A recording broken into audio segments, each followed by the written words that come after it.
Assalamualaikum. Jumpa lagi di channel YouTube Zakaifat Love Stories.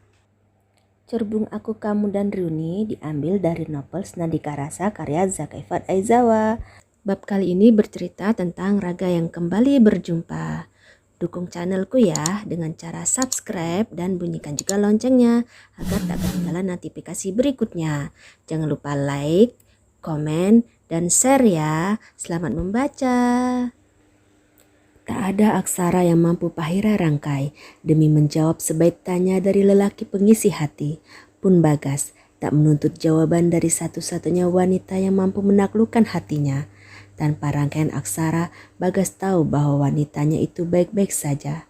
Lama mereka terdiam, tenggelam dalam kenangan masa lalu, masa di awal jumpa. Remaja laki-laki berseragam putih abu-abu berjalan pelan dari gerbang sekolah menuju kelas. Sesekali ia melihat sebuah name tag besar di tangannya yang terbuat dari kertas karton yang diikat tali rapia di kedua ujungnya. Tak banyak lagi murid yang berlalu lalang di halaman. 5 menit lagi jam masuk tiba. Seorang remaja putri dengan rambut dikuncir dua baru saja memasuki gerbang sekolah. Ia berlari secepat kilat setelah melihat benda melingkar di tangan kirinya. Tanpa sengaja ia menabrak lelaki yang tadi berjalan santai dengan name tag di tangannya. Beruntung lelaki tampan berwajah oriental itu tak jatuh ke kolam ikan yang ada di tengah halaman yang dilalui. Tangannya sigap berpegangan pada pinggiran kolam. Hanya saja name tag dari kertas karton itu tak sempat diselamatkan. Kini kertas bertuliskan nama lelaki itu telah basah dan nyaris hancur. Gadis berkuncir yang tak sengaja menabrak remaja berhidung mancung itu menatap penuh penyesalan. Harapannya agar tak terlambat malah menuai masalah. Maaf, aku benar-benar tidak sengaja.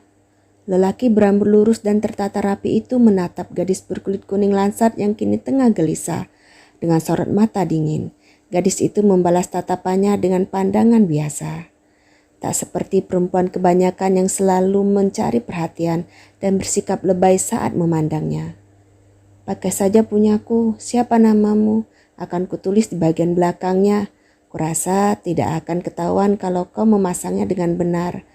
Gadis bermata sipit melepaskan name tag dari lehernya, mengambil spidol dari dalam tas dan bersiap menulis. Buruan katakan, aku tidak ingin dihukum karena terlambat. Bagaskara. Remaja putri itu menyerahkan name tag yang telah ia tulis dengan nama Bagaskara. Lantas berlalu dan mulai berlari lagi. Ruang kelas yang ia tuju ada di bagian belakang. Hei, bukankah kau tetap akan dihukum jika tidak memakai name tag? Teriakan lelaki bernama Bagaskara tak urung membuat gadis bermata sipit itu menghentikan langkah. Ia menepuk jidat dan berbalik. Dilihatnya Bagaskara berjalan mendekat. Kau benar, tapi meski begitu tetap saja aku harus bertanggung jawab walau tidak sengaja. Setidaknya hukumanku tidak akan berlipat. Lalu gadis itu berlari meninggalkan Bagaskara. Menarik, benar-benar gadis yang berbeda. Sulai senyum terkembang di wajah lelaki itu. Ia membalik kertas tebal yang bertuliskan namanya. Terpampang nama gadis pemilik name tag sebelumnya. Pahira. Lelaki tampan mengangkat kepala lalu memandang ke depan. Akan kuingat selalu nama ini. Bel tanda masuk berbunyi. Hari pertama masa orientasi siswa atau MOS telah dimulai. Semua murid berebut berbaris di depan kelas masing-masing setelah sebelumnya berbaris di lapangan sekolah saat pembukaan MOS. Gadis berkuncir dua maju ke depan barisan dengan wajah ditekuk. Ketika salah satu panitia MOS meminta bagi yang tak memakai atribut lengkap seperti yang diminta harus membuat barisan tersendiri. Gadis itu tak sendiri, ada dua temannya yang juga ikut maju ke depan. Sejurus kemudian, lelaki berwajah oriental berambut lurus yang tadi mengaku bernama Bagaskara ikut maju ke depan dan sengaja berdiri di samping gadis itu. Gadis ayu berkuncir dua melotot. Ia tak percaya laki-laki itu tak memakai name tag yang tadi ia berikan.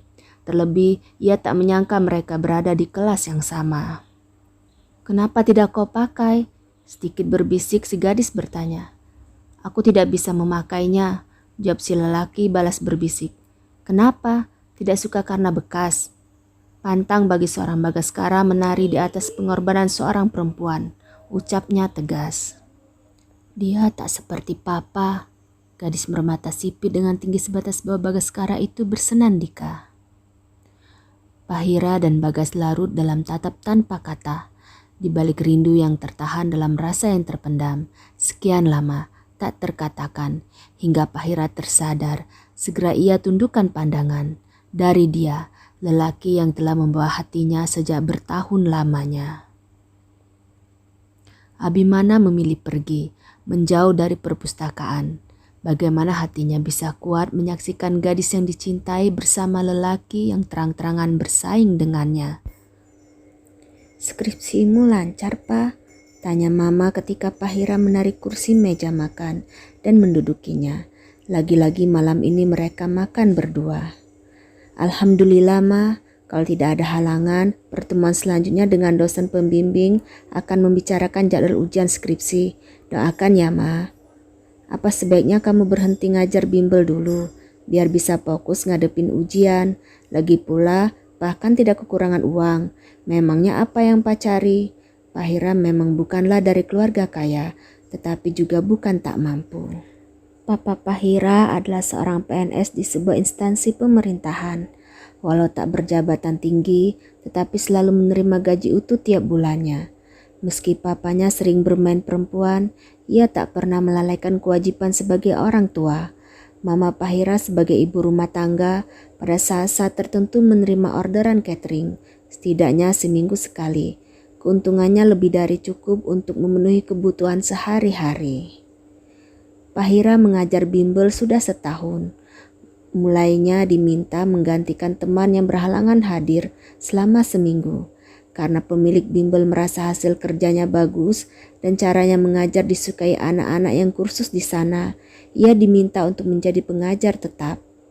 Pahira yang merasa keberadaannya dianggap dan dibutuhkan selain oleh ibunya, serta sikap hangat dari pemilik dan sesama pengajar di sana, menerima dengan senang hati tawaran itu. Ia seolah mendapat keluarga baru, meski tanpa ikatan darah. Kehangatan keluarga yang tak pernah ia dapatkan dalam keluarga besar papanya. "Pa betah di sana, Ma." Abimana meletakkan keranjang sampah di sudut dapur. Dilihatnya Bagas membuka lemari es dan mengambil sebotol air mineral berukuran sedang, lantas duduk di kursi yang mengelilingi meja bundar di tengah dapur, meminum isinya hingga seperempat bagian. Abimana mendekat dan ikut duduk di sebelah Bagas. "Kenapa pulang terlambat? Mamimu sangat marah." Bagas sengaja melewatkan wawancara eksklusif dari sebuah stasiun televisi ternama di negeri ini yang telah direncanakan dengan matang oleh maminya. Atas perintah Nyonya Yunli, Mami Bagas yang berdarah campuran Indonesia Korea itu, para pekerja mengubah dekorasi ruang keluarga sedemikian rupa agar terlihat sempurna di televisi, dan kini ruangan itu tampak berantakan. "Kapan ia tidak marah?" Bagas menjawab sambil menunduk, memandang meja dengan tatapan dingin. "Minimal kau tidak melewatkan acara penting itu." "Penting baginya, tidak bagiku. Setidaknya kau bisa menjadi anak baik sebentar saja." "Aku tidak ingin bahasnya, ganti pembicaraan. Misalnya?" Abimana menoleh pada Bagas. Bagas menegakkan kepalanya. Dua lelaki sebaik itu saling pandang. "Kau menyukai Pahira, kan?" tanya Bagas setelah diam sejenak. Abimana berdecis dan mengalihkan pandangannya dari Bagas. "Yang benar saja hal itu lagi." "Tentu saja, akan kutanya terus hingga kau jawab." Netra Abimana tertuju pada Bagas. Ia menghela napas. "Sudah kubilang tidak." "Sungguh?" "Kenapa terus bertanya? Lagi pula kau tak akan percaya," jawab Abimana tanpa berani menatap Bagas. Bagas menggeser kursi, bangkit dari sana, lalu memasukkan kedua tangannya ke dalam saku celana. Lama ia menatap Abimana dengan serius. "Aku telah menyatakan perasaan pada Pahira," ucapnya kemudian. Seketika wajah Abimana menegang. Perlahan ia mendongak, hingga pandangan kedua pria itu saling beradu. Abimana menelan ludah, jakunnya tampak naik turun. Tak ada aksara yang terucap. Abimana berdiri, lalu berjalan ke arah pintu di sebelah kiri dapur. Bagas menatap punggung Abimana dalam diam. Beberapa langkah kaki Abimana membawanya menjauh dari Bagas. Ia pun berhenti. lantas menoleh tanpa menatap Bagas. Istirahatlah, agar besok kau tetap fit. Abimana pun berlalu dengan langkah gontai. Bagas memandang punggung Abimana dengan tatapan yang entah. Bersambung. Duh, Bagas kok tega banget sama Abimana? Gak bisa apa jaga perasaan Abimana? Mau tahu bagaimana kira-kira kelanjutannya? Tapi sebelum itu subscribe dulu ya, biar saya makin semangat buat up. Klik subscribe gratis kok. Saya doakan semoga rezekinya mengalir deras dari arah mana saja, diberi umur panjang dan selalu diberi keberkahan rezeki yang berlimpah. Terima kasih sudah berkenan mampir dan membaca cerbungku. Ditunggu kedatangannya lagi ya. Wassalamualaikum. See you, bye-bye.